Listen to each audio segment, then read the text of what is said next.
The last presentation before the break, and we are nicely ahead of schedule for a change in many symposium, is by Dr. Ingibjörg Jónsdóttir from the Institute of Earth Sciences here at the University of Iceland.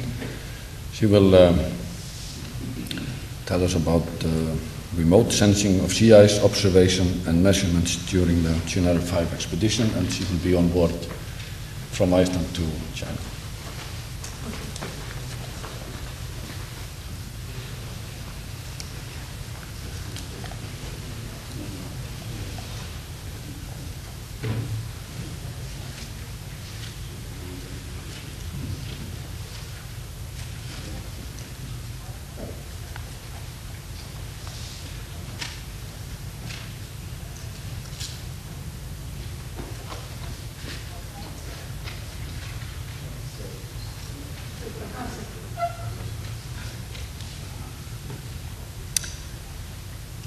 Herra Forseti, ladies and gentlemen,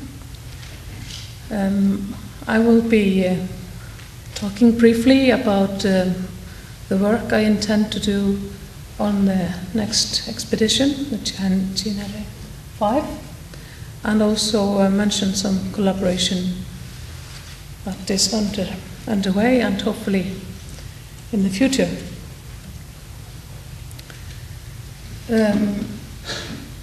Here's just an overview or comparison of current and past sea ice conditions in the Arctic.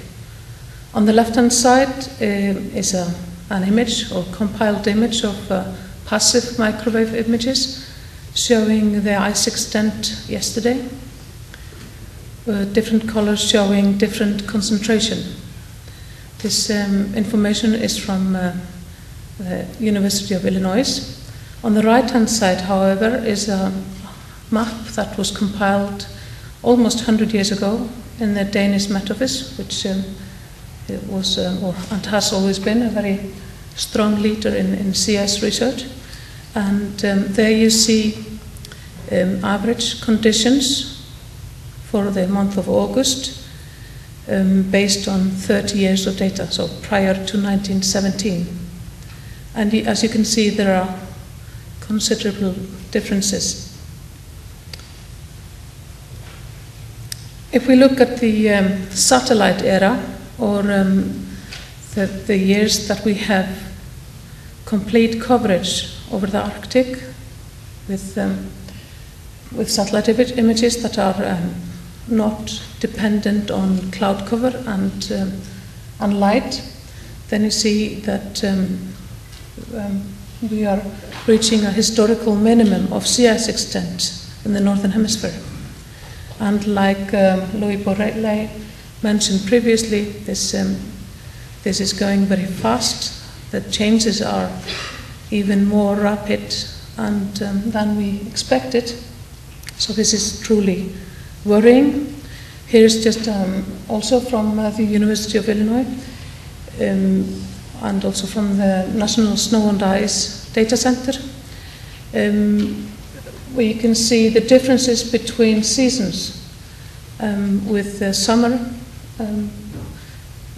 being shown in green, and then other seasons have, you can see the different colors, and the changes are most considerable in the summer. This is a record going back to 1900, and of course it's based on very many different sources, from logbooks to satellite images. Well, it's because of these events or this development, it's extremely interesting to study the sea ice now. The changes are so rapid, and the influences are very wide-ranging, as we've seen this morning. And we're already seeing a great increase in shipping, which gives us great opportunities, but is also quite worrying if something happens. Also because different years you get so different conditions. So it's very difficult to rely on a certain area being completely free of ice, even if as a whole everything is the ice extent is very fast decreasing. Well, for an Icelandic scientist, sea scientist, it's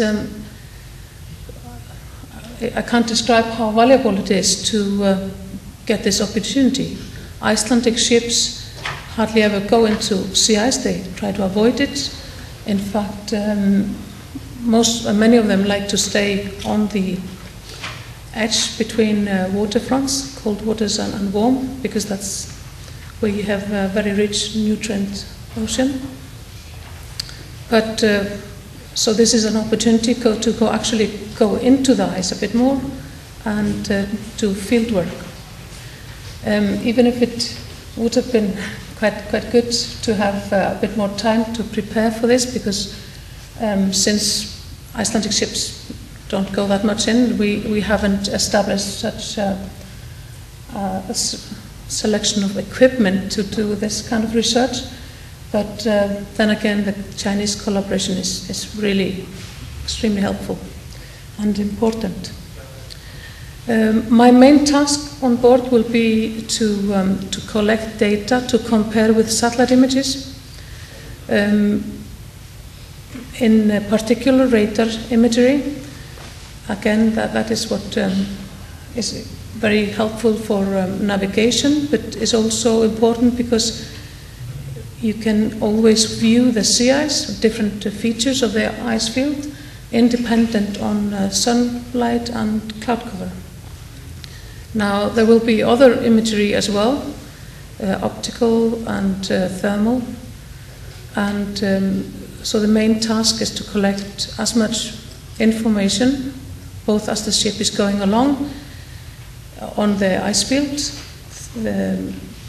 if possible, the thickness of the ice, different features, ice ridges, how, I know it's not a nice way of putting it, but we call the ice that is starting to melt quite a bit, we call it rotten ice, so I'll be looking for those flows as well.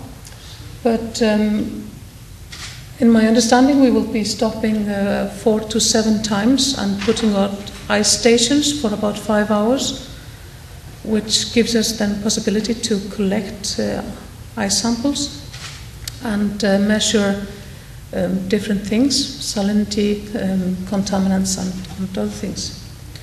Now, hopefully we will be able to get these images in real time to the ship, and I believe they have been getting Chinese satellite images so far on board, and I'm looking forward to discuss this work in the next few days. I'm participating in a Nordic project called Nordic Center of Excellence, and the project is called CHINARE5, or Cryosphere-Atmosphere Interactions in a Changing Arctic Climate. And obviously there are various topics, and there's not much time to go into that here, but it will be possible to establish a link with this expedition, extremely important actually for this project. And so what we will be focusing on is looking at soot and other particles on the sea ice, and to see how that is affecting the melting, and also how that is changing over area. We will also use snow sampling to measure this directly, but now another link is being established now with the Icelandic Maritime Administration. They are developing, in collaboration with these other institutes, methods for reducing polluting substances in the exhaust gases. From marine traffic. And I happen to know that they are very interested in establishing a collaboration also with the Chinese group. And it's just a short overview. There are two aspects to this. One is to test new fuel or bio oil, and also to use a method they're developing to reduce emission from the ships. And this is, sorry, this is obviously on time. This is quite important when we keep in mind how much the traffic is increasing, the ship traffic. Now, in the end, I'd like to mention an idea that my colleague, Dr. Thor Jakobsson, who has been advocating actually this cooperation with China, and he's been reminding us about the potential of the decreasing sea ice extent. He came up with the idea to invite the next International Ice Charting Working Group meeting to be in Iceland.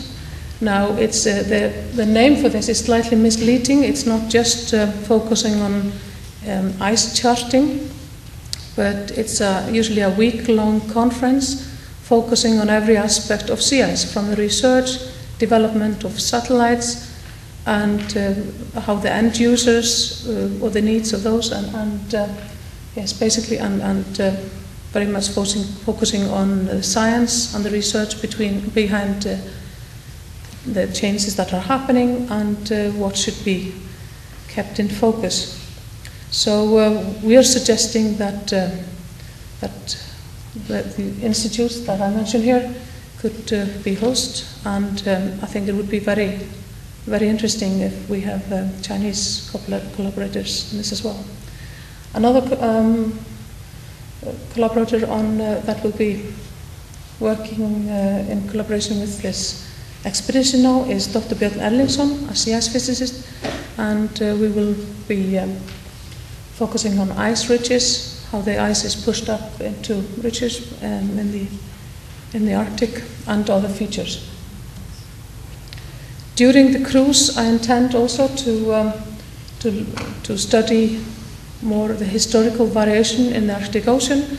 I've already focused on the Iceland Sea and the Greenland Sea, but I think this is the perfect opportunity to bring along all the historical data that is quite plentiful, despite the fact that it was much more difficult to collect data in the past, and to look at the recent development in the light of history. Well, thank you very much.